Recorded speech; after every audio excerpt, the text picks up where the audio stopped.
Hello everyone and welcome to British Murders, the podcast that focuses exclusively on British murder cases with an occasional glimpse at horror movies. I'm your host Stuart Blues and this is now the third episode of Season 6. I hope you enjoyed last week's interview episode with Her Honour Wendy Joseph QC. It's certainly gotten some fantastic feedback, so thank you to everyone who has listened and reached out to me on the back of that episode. It's back to business this week and fair warning, this episode is probably going to be a little longer than usual, but before we get there, as always, let's break the ice a little bit. The show's first opening icebreaker segment is this. Welcome to Daddy Facts. Here is this week's Dad Fact. If it doesn't move and it should, use WD-40. If it moves and it shouldn't, use duct tape. We've all got a little bottle of WD-40 everywhere, haven't we? And duct tape. The second and final opening icebreaker segment is this. Satsuji Haiku. This week's murderous haiku comes courtesy of listener Deborah on Twitter. 2 boys early morn, toasting fork to do the deed. Blood spills run away. A haiku is a Japanese poem made up of 17 syllables in 3 lines of 5, 7 and 5. It's also meant to be read in one breath. Feel free to send me your own murderous haikus as Deborah did, and I'll read them out on a future episode.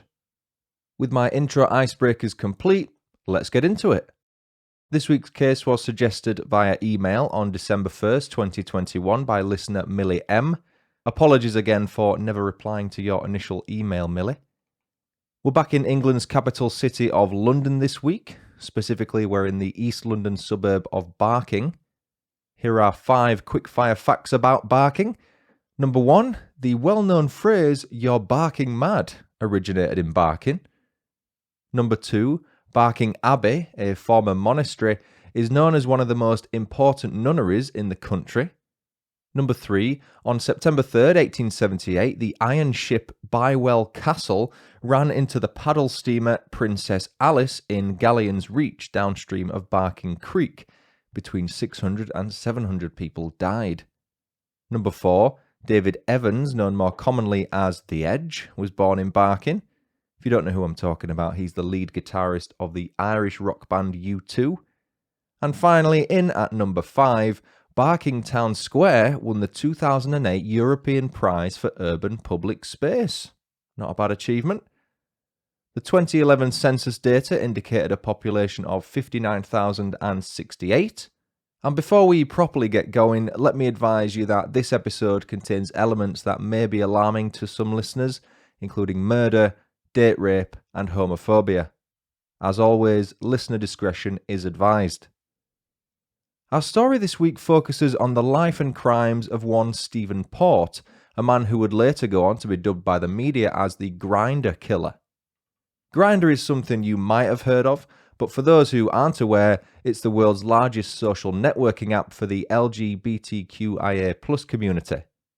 The most logical app to compare it to, I believe, would be Tinder, but having used neither, I can't accurately comment on the similarities or differences between the two. Having launched back in March 2009, Grindr now has 11 million users. So from a marketing perspective, it makes sense as to why the media dubbed Stephen Port the Grindr Killer. It's the most known one. The truth, however, is that Stephen used a variety of similar dating and escort service apps to find the men he would go on to kill. I mention this only because I don't want you to be misled and think that Grindr was the only app he used, because it wasn't. Born on February 22nd, 1975 in Essex coastal city Southend-on-Sea, simply Southend, Stephen Port and his parents moved 30 miles west to the East London town of Dagenham when he was a 1-year-old. I searched to see if Stephen had any siblings and I found one article that indicates he has an older sister. Whether or not she's his only sibling, I couldn't confirm, but it's neither here nor there. Childhood was likely not something Stephen enjoyed. Unusually quiet, his mum once raised concerns about her son being deaf as he rarely spoke up or responded to verbal keys. If you take a look online at pictures of him, you can see that he's ever so slightly boss-eyed. I don't mean that in a nasty way. I myself sometimes have a bit of a lazy eye, especially when I'm tired, but Stephen's right eye is angled ever so slightly inwards, as if it's looking more towards his nose than looking straight forward. He was heavily bullied at school, and it wouldn't surprise me if that was the reason why. The fact he was bullied on such a regular basis is what likely led him to isolate himself from other children and struggle to make friends. A quiet student, Stephen kept all of his energy reserved for when he returned home. It was there where he felt comfortable enough to let loose and play with his many toys. Playing with kids' toys was a trait he would take into adulthood, but let's be honest, a lot of us do that, don't we? Look how popular adult Lego sets are these days. They're constantly out of stock. There's a new Titanic one that's about 10,000 pieces. By the time Stephen finished school at 16, he decided that he wanted to further his education at college rather than diving headfirst into the world of full or part-time work. Originally, his intention was to study art, a passion of his, but the ongoing costs of sending their son to art college became too much of a financial burden for Stephen's parents, so he was forced to unenroll. Still wanting to maintain his creativity, Stephen opted to go down the route of becoming a chef, something that took him 2 years of training to achieve. Once fully trained, he secured a job working as a chef in East London's West Ham district. The job was based at West Ham Bus Garage, one of the largest bus garages in Europe. Whilst working there, Stephen was part of the chef team assigned the role of helping celebrities prepare their meals on BBC One's cooking reality show Celebrity MasterChef. In the episode, he can be seen in the background helping JLS singer JB Gill and EastEnders actress Emma Barton preparing meatballs for a large group of bus drivers. If you want to watch it, I believe it was episode 3 of season 9, which aired in the UK on Thursday, June 19th, 2014. That date is worth remembering, and I'll come back to why shortly. Stephen's sexuality was something he might have been reserved about making public, as he only came out as gay in his mid-20s.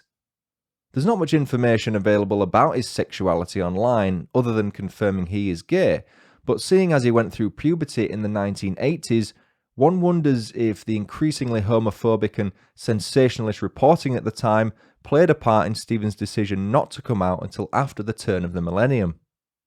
One crazy fact I found out while researching this case was that Margaret Thatcher's Conservative government introduced Section 28 of the Local Government Act in 1988. It was brought in to prohibit the promotion of homosexuality by local authorities. Perhaps I'm just a bit naive or simply too young, but I'd never even heard of Section 28. I was incredibly shocked and disgusted at what I read. Maybe that law also played into why Stephen was bullied. I mean, homophobic abuse in schools was prevalent at the time. By the time the noughties came around, Stephen was still living at home with his parents in Dagenham. That changed in around 2007 when he was about 32. He finally moved out and rented a flat in Barking, 4 miles or so west of Dagenham. The areas are synonymous with one another as they both fall within the London borough of Barking and Dagenham. The areas also share a police force, Barking and Dagenham Police. They play a huge role in this story, so please remember that as well going forward. Stephen's ground floor flat on Cook Street benefited from having its own outdoor patio style area, whereas the 2 flats directly above him only had small balconies. To supplement his income as a chef at the bus depot, Stephen also reportedly worked as a male escort in the gay community and had numerous profiles, both real and fake, on several online dating apps. In each of his profile pictures was a man with a full head of hair. It was short and blonde, but what anyone who viewed it didn't realise was that it wasn't just his name and age that was sometimes a lie. Underneath the blonde toupee was an immensely insecure man in his 30s who would go to great lengths to cover up his baldness. With his confidence at an all-time high, partly down to his numerous hookups and partly to his professional fitted hairpiece, Stephen decided to up the ante one evening in the summer of 2014. On Friday, June 13th, 2014, with his web browser open and awaiting its instructions, Stephen decided to search the following: drug rape, date rape drug, gay teen knocked out and raped, unconscious boys rape videos, boys being drug raped, unconscious porn videos, amongst others. Not exactly your run-of-the-mill web searches. He also read through several online articles about men who had been charged with sex offences. Once his dark searches had been completed, he signed into a fake profile on sleepyboy.com, a website that lists gay, bisexual and transgender escorts. Stephen's preferred type of men are known as twinks, young gay men who are typically effeminate. Personally, I had never heard that term before, and as far as I can tell, it isn't treated as being a slur, but if I am wrong, please accept my apologies and let me know. After browsing the catalogue of men in his desired category for a while, Stephen finally settled on a young 23-year-old man named Anthony Walgate. Originally from Hull in the East Riding of Yorkshire, Anthony had aspirations of becoming a world-famous fashion designer, a line of work extremely close to his heart. Anthony obtained a degree in fashion and design at Middlesex University, a location almost 200 miles south of his home city, and was described as being someone who would always manage to make people laugh and get them smiling. Not one to ever shirk a challenge, Anthony threw himself into everything he did with both feet, especially with all things creative. To earn himself some extra money, Anthony had set up an escort profile on sleepyboy.com and on occasion met with clients. When he received an offer from a prospective client asking him for his services on Tuesday, June 17, 2014, however, Anthony had no idea that he was about to accept a meeting with a future serial killer. Stephen had offered Anthony £800 to spend the evening with him, an offer too good to turn down. The message read, "Hiya, are you free to come to Barking Tuesday night for an overnight? Please send some pics." Before heading over to Barking, Anthony had briefly sent a few messages to his friend in which he joked that he might get killed. Stephen met Anthony at Barking rail station, and the pair walked the 8-minute journey back to the flat at Cook Street.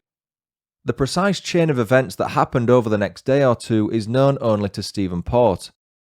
What we do know is that Stephen drugged Anthony with gamma-hydroxybutyrate, known more commonly as GHB or GB. I think I've discussed GHB before on the show, but to briefly summarise, it's a central nervous system depressant that has a tendency to incapacitate its users as a result of its sedative effects. For that reason, it's also known as a date rape drug. Stephen raped Anthony after slipping him an excessive amount of GHB before finally giving him a volume so large that it caused him to die from an overdose. Remember earlier when I said June 19th, 2014 was a date to keep in your head? The same day the Celebrity MasterChef episode aired with Stephen Port in the background ended up being the same day he made an anonymous phone call to the emergency services to report a passed out male outside an apartment building on Cook Street. It was around 4 a.m, 4:10 a.m. when the call was made. The operator who answered knew almost instantly that there were holes in the story given, but he went along with it as best he could. Stephen explained that he had driven past the apartment building and spotted what he described as a young boy who appeared to have collapsed in the street and possibly had a seizure. When asked where he had seen the boy, Stephen said 4758 Cook Street. Not knowing what he meant, the operator repeated, 47? To which Stephen replied, yes.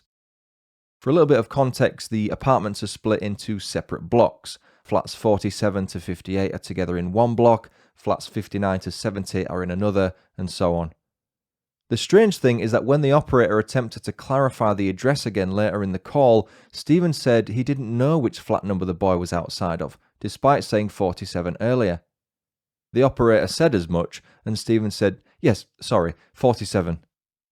It's baffling to think that Stephen murdered poor Anthony, dragged his body to the front door, dumped it right outside, and then phoned 999 whilst pretending he didn't live there and was simply driving past at 4 in the morning. When the paramedics arrived, they briefly worked on Anthony before pronouncing him dead shortly before 8 a.m. One of the emergency services personnel at the scene was Mr Anthony Neal, who had his suspicions about the death from the get-go. The way Anthony's body was positioned didn't make sense for someone who had allegedly had a seizure. He was sat upright with his legs crossed, with a cool body temperature of 24 degrees Celsius. That meant Anthony had been dead for a few hours at least. Mr Neal said, there was nothing I could do. The way it was positioned didn't add up. If someone had a seizure, they wouldn't be sat upright with the legs crossed. I called my control room to get the police down. because it was an unexplained or suspicious death.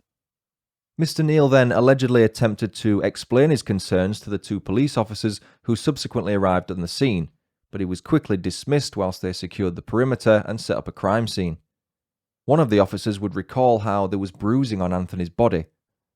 When questioned by the officers, Anthony was found outside his flat after all, Stephen told them he was the anonymous caller, but swore that he didn't know Anthony. Anthony's mum Sarah was on holiday in Turkey at the time her son died and only found out on the Sunday, 3 days after his body was found. Her phone had been switched off, and I can't even begin to imagine how much her heart sank when she saw the hundreds of missed calls she'd had when it was finally turned back on. It was Sarah's other son Paul who broke the news to her about Anthony's sudden death. She immediately phoned Barking and Dagenham police for an update, but they couldn't even tell her how Anthony had died at that point. All they said was that his death wasn't being treated as suspicious. In Sarah's opinion, the local police refused to properly investigate Anthony's death from the very start. Stephen remained in the clear for a full week until one of Anthony's friends spoke with a police officer and explained how he'd met one of his sleepy boy clients a couple of days before his body was found. It didn't take long for the detectives to realise it was Stephen Port whom Anthony had met, the very man whose flat he was found outside of. The same man who a week earlier had denied even knowing Anthony. Stephen was then arrested on June 26, 2014 and charged with perverting the course of justice after admitting that he did know Anthony and had met him before his death. The story he gave was so ridiculous in its nature that it makes me think, how could anyone have possibly believed it? Stephen said he hired Anthony for the evening, and shortly after he arrived, his guests started taking GHB, something he continued to do all evening. A couple of hours later, he got sick and passed out in Stephen's bed. Not knowing what else to do, Stephen said he left Anthony in bed and went to work his night shift. Anthony's mum Sarah made a great point in a BBC documentary I watched when she said, "How weird would it be to leave a stranger in your flat alone while you head out to work for 8 hours?" Only upon his return home after his shift did Stephen realise, or say that he realised, that Anthony had passed away. It was a result of him panicking as to why he'd positioned his body outside his flat and then called the emergency services. Believing his ludicrous story, the police released Stephen on bail after taking a sample of his DNA for their records. They also confiscated Stephen's laptop as well as all of Anthony's clothes and personal possessions, including his laptop. Sarah went on to explain in the aforementioned documentary that the police never checked either of the two men's laptops, and they kept Anthony's possessions in storage for almost 3 years before they were returned to his mum. Some of the clothes had developed mouldy patches due to poor storage conditions. Anthony's cause of death could not be confirmed at first. It wasn't until 2 months had passed after his body was found that his cause of death was finally confirmed to be the result of a fatal GHB overdose. If Stephen's laptop had been checked at the time, his ghastly online searches would have been found and he would not have been discounted as a murder suspect. More importantly, this could have been treated as a murder and not just a non-suspicious drug overdose that they, I guess, thought was self-inflicted. Furthermore, the lives of 3 young men would more than likely have been saved. Stephen was eventually sentenced in March 2015 after pleading guilty to perverting the course of justice by denying that he knew Anthony. He was handed a 4-month jail sentence but was released on licence after 2. What the police didn't know was that by the time he was handed his sentence, he'd already murdered another 2 young men. The first of whom was a 22-year-old Slovakian national named Gabriel Kovari. Gabriel moved to the UK from his home nation in June 2014 with aspirations of becoming a translator for the NHS. He'd not long finished a university course in Slovakia before moving here. Needing somewhere to stay, Gabriel turned to the gay community for help and joined several networking sites to find someone he could lodge with. Eventually, he found a man named John Pape who had a spare room he was willing to let out. Described by John as being intelligent, articulate and sweet-natured, Gabriel met him and moved into the room shortly after.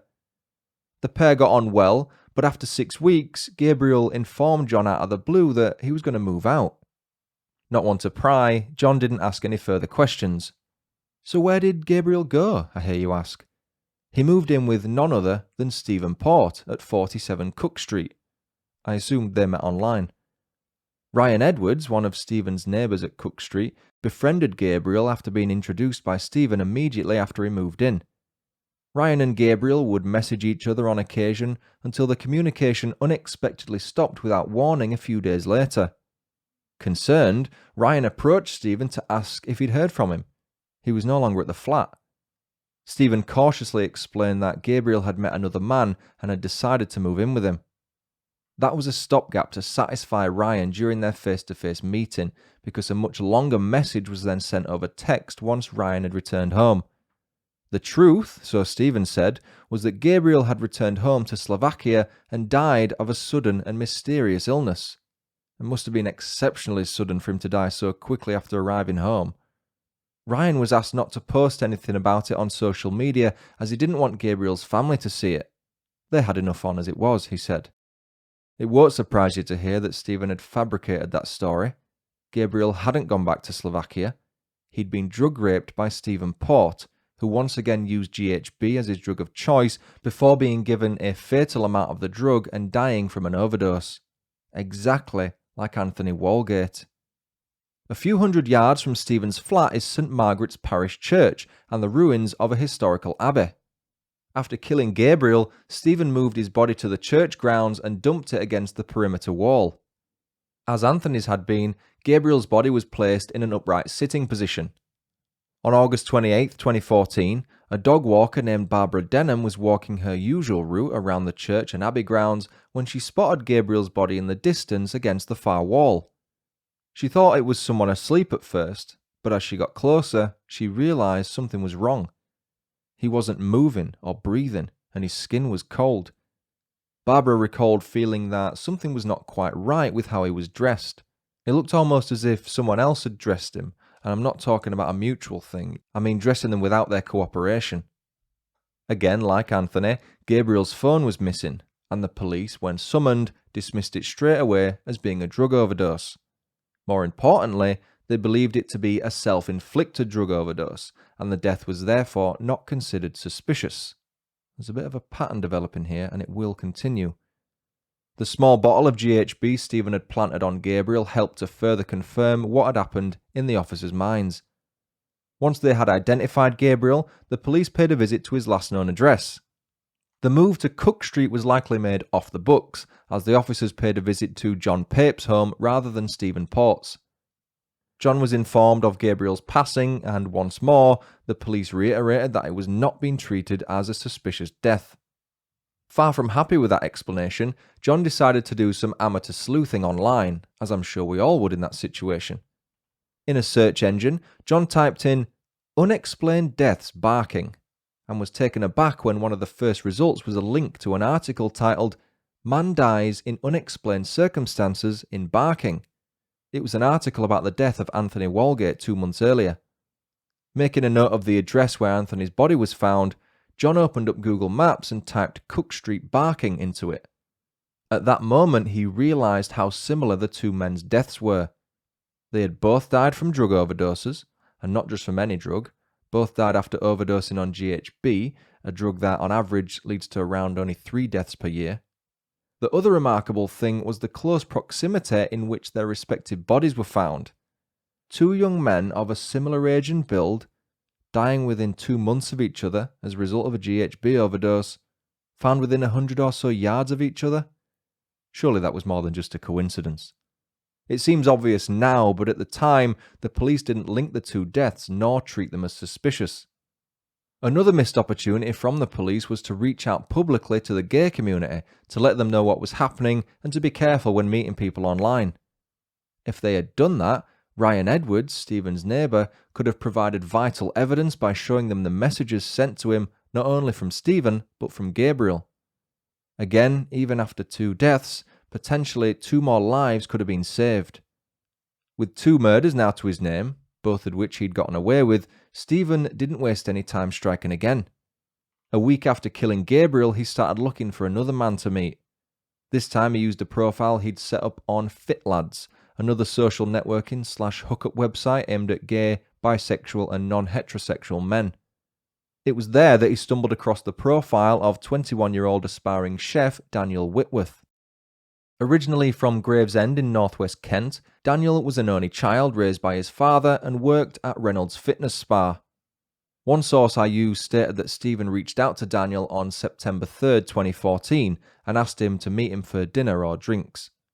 Stephen's rationale was to enable Daniel to meet him and see for himself that he wasn't some psycho. Yeah, he actually said that. The only reason I question that date is because, if it's true, it may have been the case that Stephen and Daniel met on more than one occasion. Regardless, at some point in mid-September, Stephen used his previous MO on Daniel and killed him with a fatal overdose of GHB. Hauntingly, Daniel's Twitter profile is still active, with the last tweet he ever sent still being available for the world to see. It was tweeted on September 14th, 2014, and reads, "Found an orchard down Jeskins, taking a bag home." Then there's a winking face, followed by the hashtag, "Fresh is best." The image attached to the tweet is one of Daniel in a Jack Daniels top, a zipper jacket and jeans, taking a bite out of an apple. 6 days later, on September 20th, 2014, his body was found in almost the exact same place Gabriel Kovari's was, in the same church and abbey grounds. Get this, Daniel's body was even found by the same dog walker, Barbara Denham. Imagine that. Talk about being anxious to walk your dog. Sat upright in a prone position with a bottle of GHB planted on him as Gabriel had, the one big difference this time was that Daniel had an apparent suicide note on his person. The note said that Daniel was in a relationship with Gabriel and the pair had been using GHB together 3 weeks earlier, with disastrous unintentional consequences for Gabriel. Unable to live on with the guilt, Daniel explained that he had now taken his own life. Stephen was going to great lengths to tie all of these deaths together without placing any of the blame on himself. He messed up when he wrote the fake suicide note though, as he explicitly wrote, "Don't blame the guy I was with last night." The only purpose that served was to make himself a suspect once the police figured out he was the person referenced in the note. Like with Anthony and Gabriel's friends and family, Daniels were advised that he had died from a self-inflicted drugs overdose. However, this time it was an intentional one as far as they were concerned. A post-mortem conducted later confirmed there was some bruising on Daniel's body, specifically under both arms, which was consistent with his body being manhandled and likely dragged. It was suspected the bruising had occurred before Daniel passed away. That suggests Stephen drugged Daniel enough to incapacitate him, moved him to the abbey grounds, and then administered more GHB before planting the bottle on him and then leaving him to die. Police sent the signature part of the suicide letter to Daniel's dad and stepmom, who advised they could not confirm whether or not it was their son's handwriting. All they knew was the way the letter was written was so matter-of-fact and cold that their gut feeling told them it wasn't written by Daniel. Daniel's family were then advised that the handwriting would be sent off to be analysed to confirm whether it was indeed his. That expert analysis was never conducted, and it was later revealed at Stephen's trial that Barking and Dagenham police had put it on record that Daniel's family had confirmed the suicide note was written by him. At the inquest into Daniel Whitworth's death, coroner Nadia Persaud recorded an open verdict, which establishes the occurrence of a suspicious death but does not specify the cause.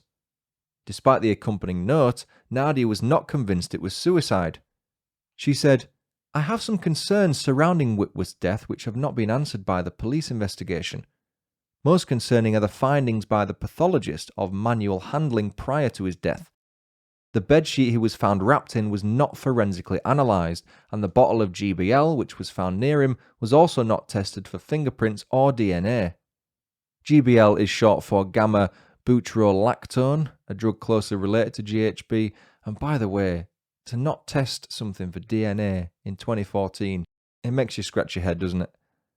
Daniel's stepmom Mandy asked what the next step was in the process once the open verdict had been reached, but was advised there was nothing else that could be done. Gabriel's old landlord, John Pape, grew more concerned upon hearing the news of Daniel's death, especially after finding out how incredibly similar it was to the deaths of Gabriel and Anthony.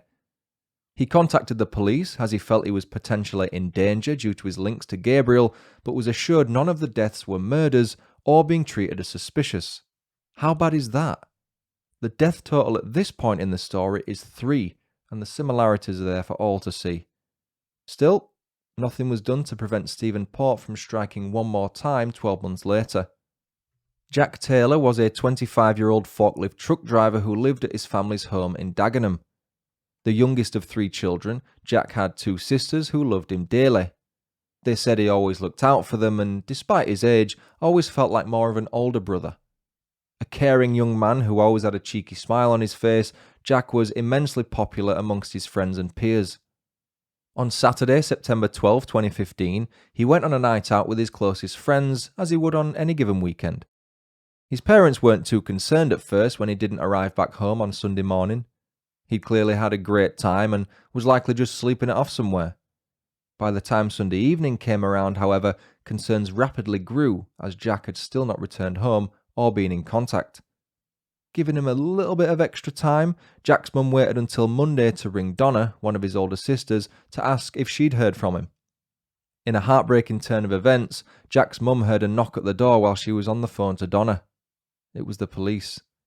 They informed her that Jack's body had been found and he was pronounced dead at the scene, with the cause of death being a drug overdose. Donna heard the whole thing on the other end of the phone. Once they had processed what they'd been told, Jack's family got together and decided they weren't happy with the police's explanation. Jack was so anti-drugs that it didn't make sense for him to die from a self-inflicted overdose. Despite that, the coroner revealed that a needle mark was found on Jack's arm. That tied up with the fact a syringe was found on his person, along with a packet of white powder. Stephen had matched with Jack on Grindr and spoke to him via the app on Sunday, September 13th, 2015. The fact that he used Grindr to commit his final murder is likely another reason why the media went with the Grindr Killer as his nickname. The pair then met and Stephen did exactly what he'd done before. This time he dumped Jack's body in a slightly different place within the church and abbey grounds, but in the exact same seated position. For good measure, he'd placed a bottle of GHB on him too. To the police, it was an open and shut case. Jack had died from a self-inflicted drug overdose, administered via a syringe in his arm. Luckily, Jack's 2 sisters would not let it go, something that ultimately led to Stephen Port finally being caught. They were told that no investigation into Jack's death was ongoing when they contacted the police almost 2 weeks after he had died. As John Pape had, the 2 sisters found out about the 3 similar deaths that had happened a year earlier, and they also connected the dots. They were eventually taken to the location where their brother's body was found and told that CCTV footage was being analysed that appeared to show Jack walking from Barking rail station towards the church and abbey with another man.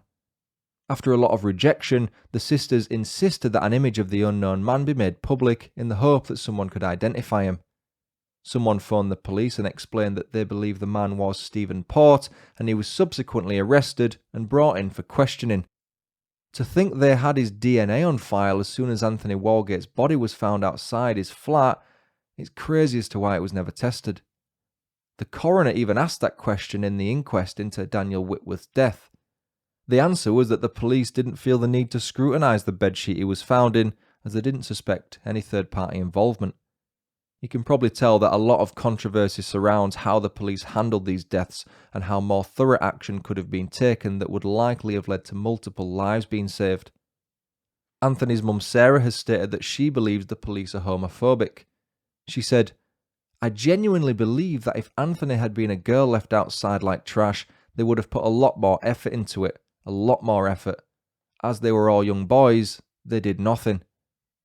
On October 15th, 2015, shortly before 9:30 p.m, Stephen was interviewed at Dagenham Police Station. He denied being involved in the deaths of all 4 men and even denied knowing any of them. I'm no body language expert, but if you watch the footage of the interview online, it's clear as day that he's lying through his teeth.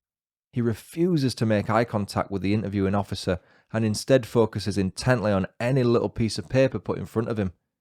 Stephen also denied having ever walked through the abbey area of the church grounds, despite living a few hundred yards away. He said it looked too spooky to visit and thought it was private land. When the officer explained how rare GHB overdoses were and the fact that 4 men had died of just that within close proximity of his house, one of which was outside his front door, it's laughable how Stephen continued with his denial. The no doubt frustrating initial interview lasted around 22 hours based on the timestamps before the video stopped online. 2 further victims of Stephen came forward after learning of his arrest. The first claimed that Stephen had date raped him in 2012 after spiking him with a drug he suspected as being GHB. He was only 19 at the time. The second claimed he'd had his drink spiked by Stephen and only remembers waking up a while later with no clothes on. By the time his trial came around in 2016, Stephen had 6 more counts of administering a poison, 7 charges of rape, and 4 charges of sexual assault added to his initial 4 murder charges. In total, it is believed that at least 11 men were drugged and sexually assaulted by Stephen Port over a 3-year period from 2012 to 2015. That number is probably a lot higher when considering those who may have not come forward or those who aren't even aware they've been sexually assaulted. Case prosecutor Jonathan Rees, QC, said, "All the offending behaviour was driven by one main factor, the defendant's appetite for sex with younger gay males while they were unconscious through drugs. All of the material indicates that not only did he derive sexual gratification from viewing images concerning this particular sexual practice, but that he practiced it himself and was concerned about being caught.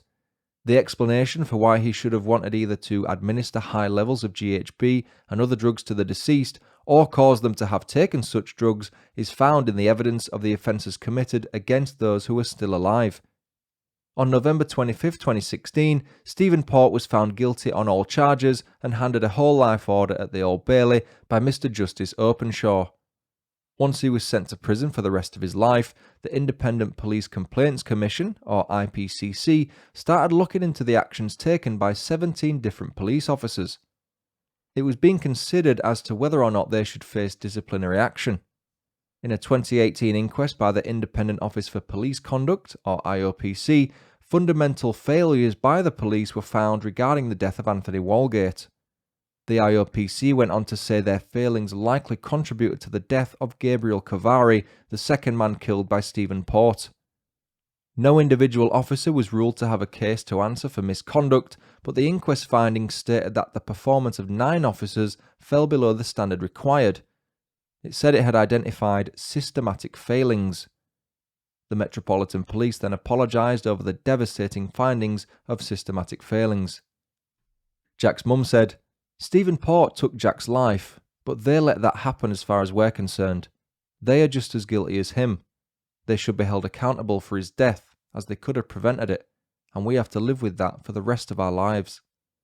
Whilst researching this case, I watched a BBC documentary titled How Police Missed the Grinder Killer.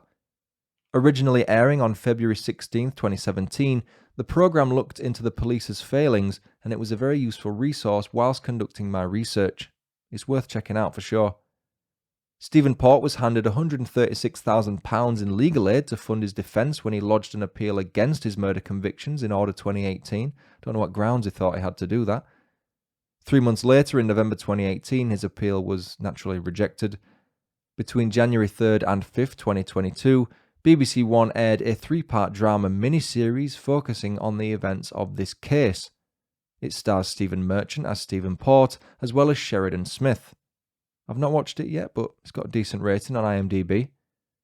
In December 2021, significant police failings were found to have begun straight after the first murder by a jury at inquest for the 4 men killed by Stephen Port. The Metropolitan Police offered heartfelt apologies, but denied that the force was institutionally homophobic. And that was the story of British murderer Stephen Port. Thanks again to Millie M for suggesting that case. I'd love to hear what you all think about it.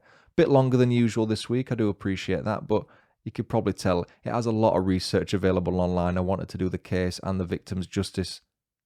I've got a grand total of 8 new reviews to read out this week, so please do bear with me.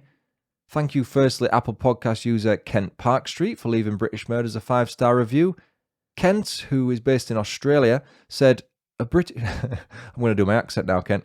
"A British accent is very welcome. Quality all round. Research, production, presentation, a new regular." I hope I've not put you off listening with that, Kent. Thank you Apple Podcast user Teeny Gee, for leaving British Murders a 5-star review. They said, "I'm really enjoying the podcast, heard of most of the people involved, also enjoying that people are commenting on his voice. He is a northern lad, what's not to like?" Thank you, Apple Podcast user Josh T091190, sound like a Terminator villain, for leaving British Murders a 5-star review. Josh said, brilliant podcast, a definite must if you're interested in crime stories. Thank you, Apple Podcast user Ouch They All Taken, for leaving British Murders a 5-star review. They said, great voice and storytelling, professionally done. Thank you, Apple Podcast user Holly0306, for leaving British Murders a 5-star review. Holly said, I started listening to this podcast a few weeks ago and haven't stopped listening. I really enjoy the format of each episode and, of course, the accent. Your recent interview episodes have been particular favourites and can't wait for more of these. Thank you, Apple Podcast user To Go Addict, for leaving British Murders a 5-star review. They said, absolutely my favourite crime podcast. Stuart's tales of the macabre are engrossing whilst being bite-sized enough to listen to on my work commute. Probably not this episode, but never mind. Very disappointed that I have now caught up after binging the entire back catalogue, but always look forward to the next instalment. Thank you, Podchaser user Vicky J. Coker, for leaving British Murders a 5-star review. Vicky J said, what can I say that others haven't already? Whenever I have a spare 5 minutes to myself, I always pop on an episode of British Murders. Each episode is well researched and presented in a factual and concise manner. Stuart's sense of humour is right up my street. Can't wait for the next one. And thank you finally, Ruthie, for leaving a 5-star rating and review on BritishMurders.com. Ruthie said, really enjoy this podcast. The host is informative without being dry and funny without being insensitive. I love hearing a little about the history of the featured city, and the story of the crime is always fascinating without being lurid. Not an easy line to walk, but Stuart manages to pull it off. Keep up the good work. Thanks again to Kent, Teeny G, Teeny something, Josh, and the numbers and letters after your name, Out They All Taken, Holly, To Go Addict, Vicky J, and Ruthie. Suppose you'd like to leave a review of the show and have it read on a future episode? You can do so on iTunes, Facebook, Podchaser, BritishMurders.com. You can also leave star ratings on Spotify, so please keep doing that. If you'd like to support the show on Patreon or donate on a one-off basis via Buy Me a Coffee, you can find the links for each of those on my website. Thank you, Dave Danu, for buying me a beer via buymeacoffee.com/BritishMurders. Dave said, fave UK-focused true crime podcast.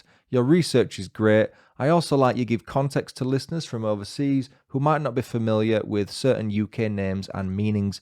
Pint on me, Stuart. Keep up the good work. Thank you also to Kylie Higgins for buying me a virtual brew via buymeacoffee.com/BritishMurders. It's appreciated. Please continue emailing case suggestions to britishmurderspodcast@gmail.com or just reach out via social media. You'll not only get the episode covered, but you'll get a cheeky shout out too. Whew, there we go. Long episode, but that is it for now, I promise. I appreciate you for sticking by this long. I've been Stuart Blues. This has been British Murders. Thanks so much for listening. Until next time. Cheerio.